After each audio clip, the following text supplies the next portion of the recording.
me to forge ahead. I seek clear skies, sparkles that glimmer from. You go ahead and introduce yourself. Oh, well, good afternoon. My name is Bobby, Bobby Paramo. I am part of the current poetry community here in town. I'm 47, and I've been writing and sharing, just under a year. And it's been a wonderful, wonderful experience, and one I continue to yes, to be part of. Awesome, thank you. Hi, my name is Julian Caro. I'm 21 years old. I'm an English major here at CSUB, and I'm also an editor for CSUB's Calliope, which is our academic literary journal. So, how did you first get into poetry? I first got into poetry just by reading. After reading so much poetry, I wanted to try it for myself, and I found it really an accessible art form where it doesn't take too much time up. Can you share now how you first got into poetry? Wow. How I first got into poetry. Well, that was that's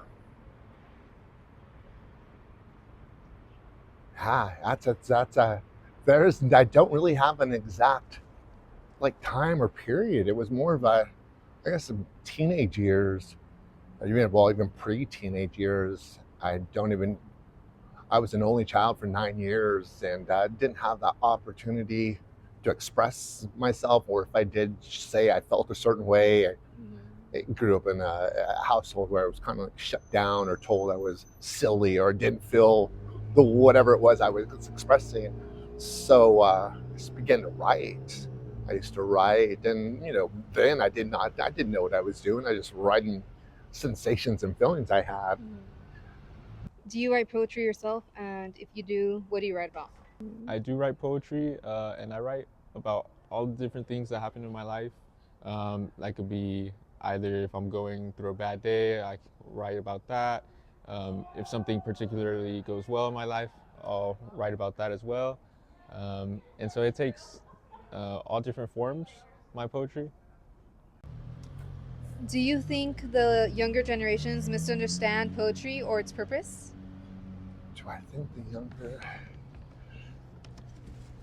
Possibly. I'll answer it possibly, and because I can't say yes, and I don't think that the right answer is no, but I will say, just speaking out of my own experience, especially in my younger years, it was a lot of it was either you had, at least my exposure was dark poetry, like was it Edgar Allan Poe, and then you had very rich, very intellectual poetry, and both it was either dark and intellectual, or feelings and intellectual, and neither's wrong, but it was beautifully said.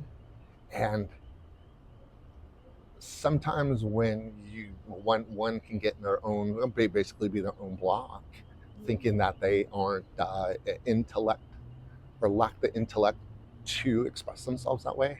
Do you think poetry is seen differently today than it was previously in other generations? Yeah, I do think that poetry is seen differently today, because in the past, poets used to be revered. They really used to be respected. Like Shakespeare was very respected for his sonnets. But today, it's slightly more casual. But do still think that there's different aspects of poetry. Like I would consider music to be an aspect of poetry, which still is really revered today. So it's definitely different. Go ahead and introduce yourself. I'm Jonathan Cortez. My major is digital media and a minor in music. Okay. The only reason why you think the new generation isn't as involved in poetry as older? Well, now in like a digital age, I feel like every media is like evolving, and a lot of like print or written media is just considered boring. Like everyone wants something interactive, like a video game or a video, or even like TikTok or something where you can like scroll and look more in depth within a certain topic. And poetry doesn't really offer that because there's no interaction. It's a very like passive media, and active media is like the new thing. Like people want to interact. Like people want to watch a video and then be able to decide the outcome. What do you think would make the younger generation more interested in poetry? That's a good question. Anything that's like your media becomes more active, I feel like will engage more people. So just figuring out a way to make poetry interactive somehow, because although it's just like really like words that you're reading, maybe if there's like be an app or something, or like an interactive community in some way, I feel like that would be the only way. Either like an app, because like the new generation loves like making an app for everything, or like a community bringing you in. I feel like that would be the only